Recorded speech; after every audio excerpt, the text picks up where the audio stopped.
Donc en fait, l'exercice qu'on a fait, c'est vraiment un exercice de double bilan, effectivement, puisqu'on est sur un territoire où il y a des contraintes économiques fortes. Et donc on a modélisé 5 espaces publics de 5 opérations d'aménagement et 3 bâtiments.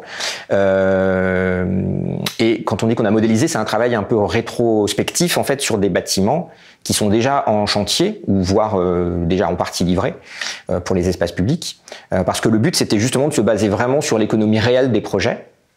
Donc on a travaillé à partir des bordereaux de prix fournis par les entreprises.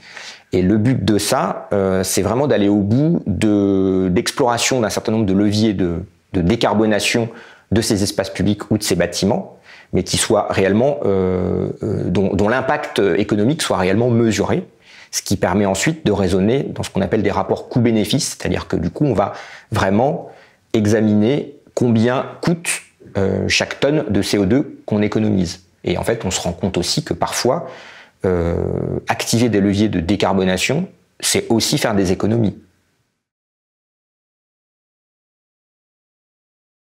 Alors, la définition du référentiel, l'esprit dans lequel on veut aujourd'hui travailler, c'est on n'a pas envie de s'enfermer dans un document qui soit trop prescriptif, trop précis, trop technique. Donc nous, le souhait, c'est de travailler plutôt sur ces trajectoires et plutôt sur des éléments de méthodologie pour aller travailler vraiment sur la levée d'un certain nombre de freins qui sont vraiment réels, liés aux acteurs, mais liés aux conditions économiques, liés aux compétences, liés à la manière de travailler tout simplement avec voilà, les différents acteurs qui font l'aménagement. Donc de travailler vraiment sur ces freins pour pouvoir activer les leviers de décarbonation.